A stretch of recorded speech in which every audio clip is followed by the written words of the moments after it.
Good morning, students. Yesterday in a class 12th, we study about the solution, and in solution we study about the concentration term, and in a concentration term we discuss group A concentration term, which is depend upon the volume, that means independent from the temperature. Today we start the concentration term also, but this time we discuss those concentration term which is depend upon mass. Okay, now let us see. First one is W by W percent. Yesterday we study about W by V by V, but today we start W by W. What is the definition of W by W? The amount of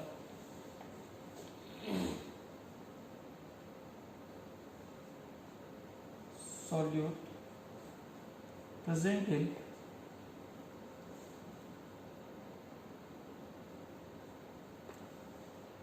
a solution. Is it clear?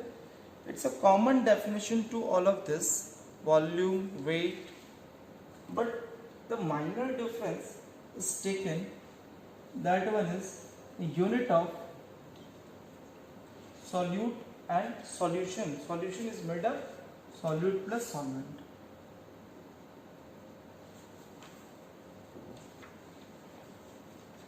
First I teach you how to write a formula, then I give you a proper definition on W by W. So if you have find out the W by W percent, then you take solute in a gram and solution, that is a solvent, is also be taken in a gram. Clear? So W by W percent says that the mass of solute, because you are measuring mass in a gram, mass of solute present in a total solution and multiply by 100. In case of total solution, you also take in gram, that is a mass. Is it clear? Now a proper definition for W by W is the mass of solute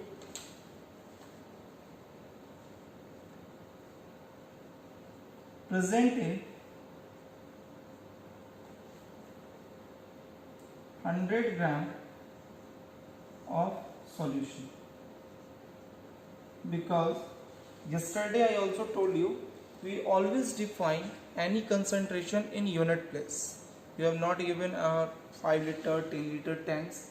You have already already provided only in ml concentration. Ml containers like 100 ml, 50 ml. So we taken standard values 100 gram, 100 liter, 100 ml. Okay. Now this is your formula. Now we discuss a numerical portion, numerical question for these formulas, and we find out the we revise all concentration formulas in a question. Okay. Let us write a question.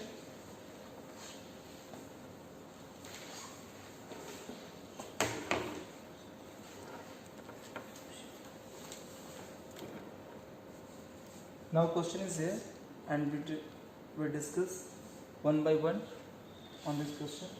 Question says that beta, if 5 mole of glucose are dissolved in 2 liter of water, if the density of resulting solution is 1.5 gram, then calculate W by V percent, W by W percent and molarity.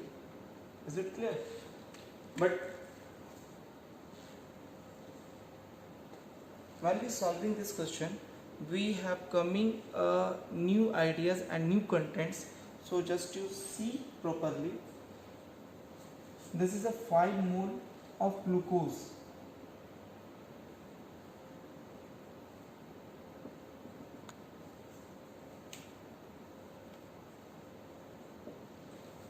What is the formula of glucose? Glucose formula is C6H12O6. What is the amount? It's 5 mole. First you write all given things, and the 2 liter. 2 liter is what? Water. This is your water,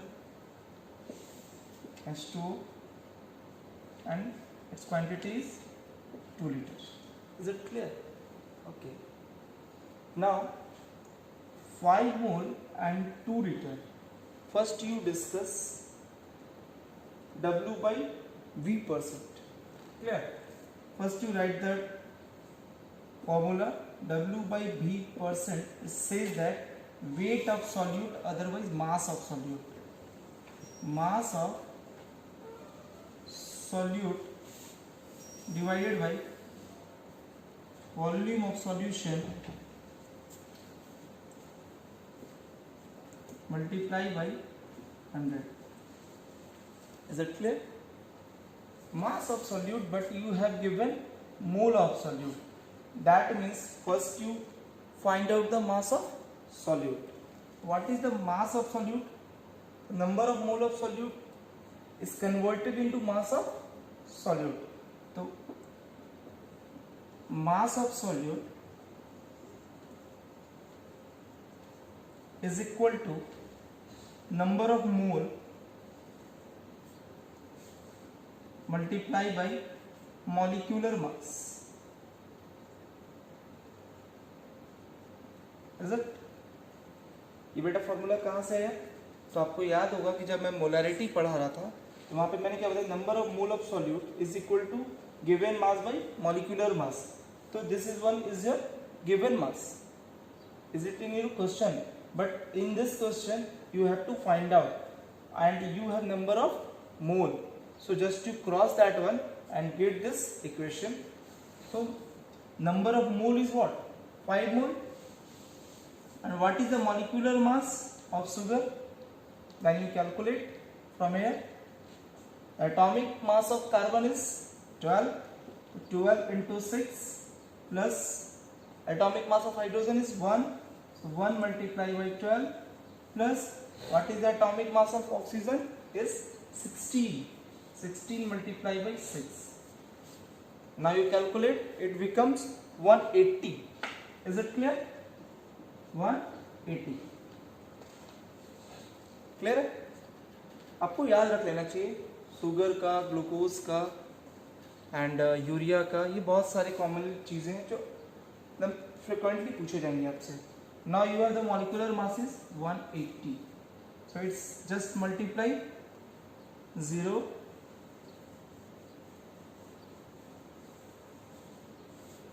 is it clear?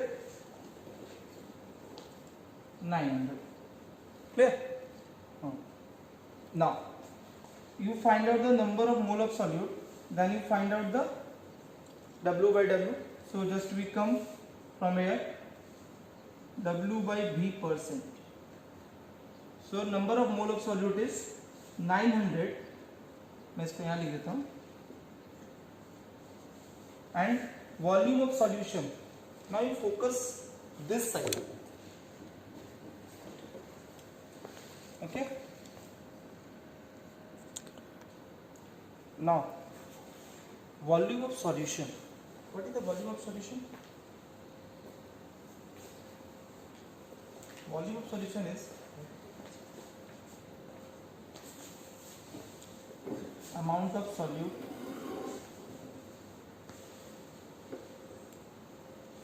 plus amount of solvent. Let's see better. If you have a solute and solvent, both have the definite same unit, then you add it, otherwise just you neglect that one. Because अगर मैं एक बात example से सोचूं कि एक glass पानी में मैं आपको 1 चम्मच चीनी डालता हूँ, तो क्या ऐसा होगा कि पानी ग्लास से बाहर आ जाएगी? नहीं आती है. तो नहीं आने की किसी रीज़न क्या है कि जो वहाँ पे वॉल्यूम शुगर का है वो नेग्लिजिबल है. तो आप ये भी समझ सकते हो कि एक इंटेंसिव प्रॉपर्टी और एक एक्सटेंसिव प्रॉपर्टी को कभी भी ऐड नहीं किया जाता। जैसे कि फिजिक्स की बात करूँ तो क्या किलोमीटर को आप केजी में ऐड कर सकते हो? नहीं कर सकते हैं। जब दोनों की यूनिट्स अलग होती है तो हम लोग उसको ऐड नहीं करते हैं। सेम कंडीशन यहाँ भी है बेटा कि टोटल सॉल्यूशन निकालने के लिए आपको पहले सॉल्यूट जो आपका 5 मोल है और सॉल्वेंट कितने आपके पास 2 लीटर है, मैं ml में कन्वर्ट कर देता हूँ, तो इसका फाइनल रिजल्ट क्या आना चाहिए? सॉल्यूशन आपका आएगा, ये आप नहीं कर सकते हो तो टोटल सॉल्यूशन कितना आएगा? हमेशा 2000 ml ही आएगा, क्योंकि 5 मोल डालने से उसका कोई वॉल्यूम में चेंजेस नहीं आएंगे और आएंगे भी तो नेग्लिजिबल होंगे। Is it clear? मैं इसलिए साइड में जाकर वो समझाने की कोशिश कर रहा था कि volume of solution is depend upon the volume of solute and volume of solvent, but the solute present in a gram and the number of moles, that one is does not affected the volume of total solution. So what is the total solution is 2000. Is it clear? So 9 upon 20. Just to confirm this answer and find out if you want to be in a decimal, then you go through it. Now next one is W by W percent. Clear?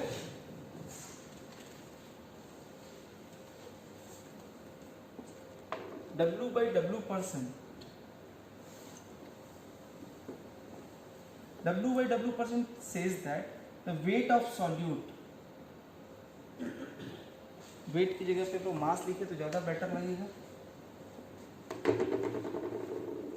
Mass of solute divided by mass of solution and multiply by 100। अब बात फिर से फंस गई। कहाँ फंसी? यहाँ फंस गई बेटा। अब बात यहाँ भी फंस रही है। कैसे फंस रही है? इस सॉल्यूट के केस में आपको क्या दिया गया है? मोल, और पूछा क्या जा रहा है? मास। और सॉल्वेंट के केस में क्या दिया हुआ है? वॉल्यूम, और आपको चाहिए क्या? मास। अब तो फंस गई। अब कैसे करेंगे? तो आपको बेटा याद होनी चाहिए कि वॉल्यूम को मास में या मास को वॉल्यूम से रिलेट करने के लिए आपको एक एडिशनल डाटा की जरूरत पड़ेगी, और वो डाटा क्या होता है बेटा?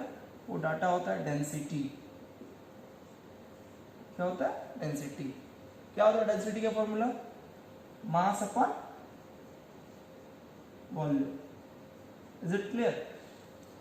If you have volume and find out the mass, then just multiply the density with volume and getting the mass. Is it clear? So you want to be mass of solution, the total solution is 2 liter. So you find out the mass, and what is the density? 1.5. So 1.5 multiplied by 2000 is equal to mass of solution. Is it clear? Clear or not? Okay. So 10 clear, 300 mass of solute. Clear? So density से multiply करने के बाद हमारे पास मास कितना आ गया बेटा? 3000 आ गया। अच्छा, अब हम लोग W बाई डब्ल्यू निकाल सकते हैं। तो मास ऑफ सॉल्यूट कितना है मेरे पास? 5 मोल है। अब हमें मास निकालना पड़ेगा। तो क्या मैं अभी पिछले फॉर्मूले से याद कर सकता हूँ? अगर जिसको याद हो वहाँ से लाओ सीधा, नहीं है तो फिर फॉर्मूले पे बैठो, जितना फॉर्मूला का रिपीट करोगे उतना याद होगा। Number of moles multiply by the molecular mass, अभी हमने निकाला था, वहाँ पे लिखा हुआ 180 divided by the total solution is 3000। ये सिंपली यहाँ से कट गया। 60 टाइम में 18 अपॉन 60। आप इसको और क्या करोगे? फ्रैक्शन में कन्वर्ट कर सकते हो। करना है? कर लेते हैं। 6 3 18, 6 10 दैट मीन्स की 0.3। अगर मैं इसको परसेंट में कर रहा हूँ तो यहाँ पे 100 से मल्टीप्लाई किया था, मैंने यहाँ पे 100 से छोड़ दिया था बेटा। अब इसको ले लोगे, एक बार फिर से करता हूँ। तो ये आप जब सॉल्व करोगे तो कितना आ जाएगा? 30%। क्लियर है?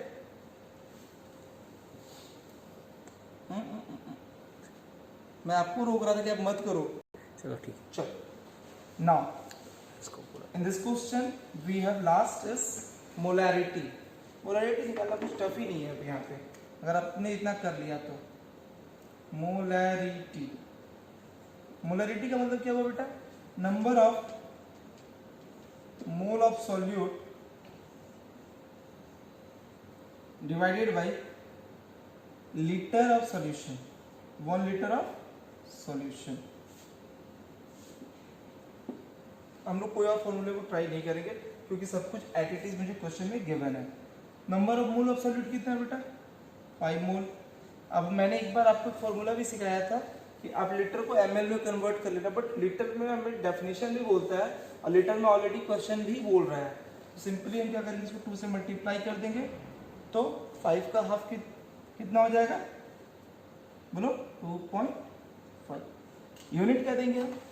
मोलर देंगे, कैपिटल M। तो इस क्वेश्चन से क्या पता चला कि हम कभी भी इंटेंसिव और एक्सटेंसिव प्रॉपर्टी को ऐड नहीं कर सकते हैं। ठीक है बेटा, हमें वॉल्यूम से मास में या मास से वॉल्यूम में जाना होगा तो हमें एक एडिशनल डाटा की जरूरत पड़ेगी, that one is your density. तो क्यों ना हम इसको एक फॉर्मूले के फॉर्म में ही लिख लेते हैं। ठीक है, तो W/V को अगर आपको W/W में कन्वर्ट करना हो तो सिंपली इसको आप क्या कर दो, डेंसिटी से मल्टीप्लाई कर दो। इज इट क्लियर और नॉट? आप देख सकते हैं ये क्या है आपके पास मोलरिटी। इससे पहले हम लोगों ने निकाला था W/W, W/V। एक डाटा को निकालो, डेंसिटी दिया उसे मल्टीप्लाई करो, दूसरे को आराम से फाइंड आउट कर लो। क्लियर है ये बात?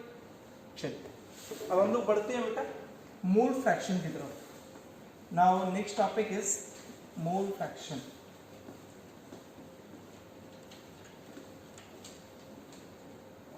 आज मैं कोशिश करूंगा कि आपके कंसंट्रेशन टर्म को ओवर कर दूं, फिर उसके बाद हम लोग आ जाएंगे वेपर प्रेशर पे। ठीक है, so what is the meaning of mole fraction?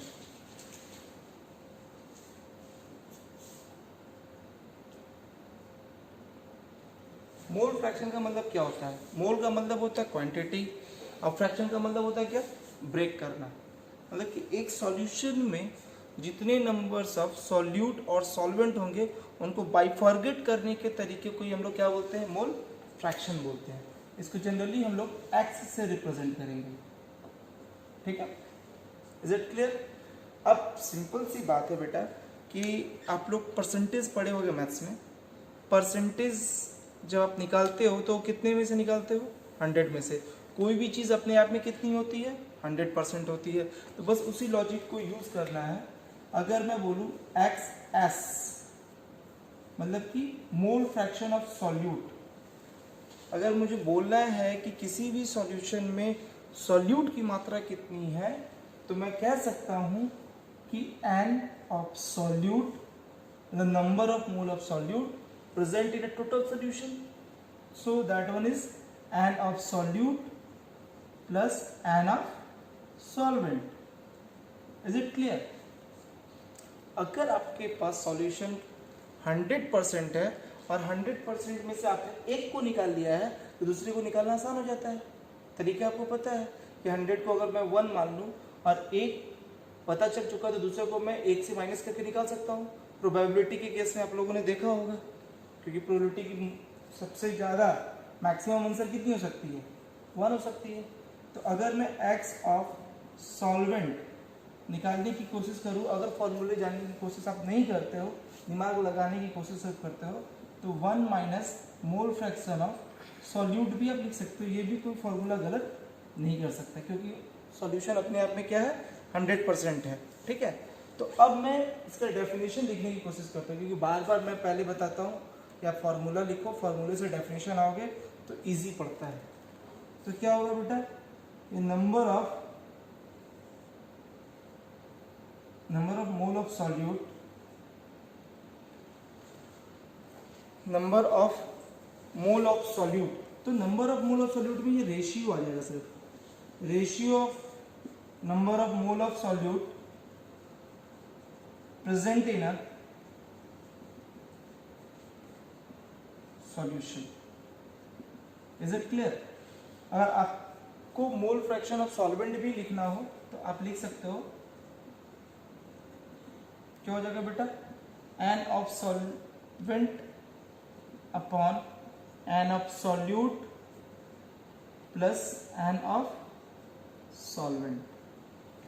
ये आपका सेकेंड फॉर्मूला आ गया। Is it clear? बहुत इजी है, कोई प्रॉब्लम नहीं।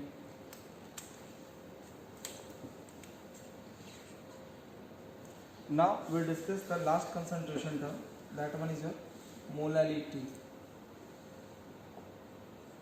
याद रखना बेटा कि पूरी कंसंट्रेशन टर्म में मोलैलिटी ही एक ऐसी कंसंट्रेशन टर्म है जिसमें कि सिर्फ और सिर्फ सॉल्यूशन की जगह पे हम लोग सॉल्वेंट की बात करेंगे। ठीक है, तो क्या होगा, number of mole of solute present in a kg of solvent।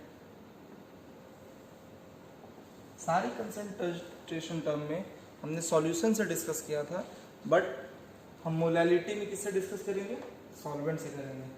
तो इसको हम लोग लिखते हैं स्मॉल m से। अब प्रोनाउंसिएशन उसका होता है मोलल। क्या होता है बेटा, मोलल। कैपिटल m को हम किसे बोलते हैं, मोलर बोलते हैं, और स्मॉल m को हम क्या बोलेंगे, मोलल बोलेंगे। ठीक है, मैं लिख देता हूं मोलल। ठीक है, चलो अब ये क्या हो जाएगा, number of mole of solute divided by kg of solvent. ठीक है, आप चाहो तो मोलैरिटी की तरह इसको भी क्या कर सकते हो, डिस्क्राइब कर सकते हो। मैं लास्ट इसमें यूनिट बता देता हूँ। What is the unit of molality? तो आप यहाँ से देख सकते हो कि यूनिट क्या होगी, number of mole of solute that is considered in mole and the पर KG of solvent the amount that is your mass is KG, that is mole पर केजी। क्लियर? आप चाहो तो ग्राम में भी कन्वर्ट कर सकते हो, जैसे आपकी इच्छा। ठीक है, now we end this session, this class, and we are discussing in a next class with vapour and vapour pressure. Thank you.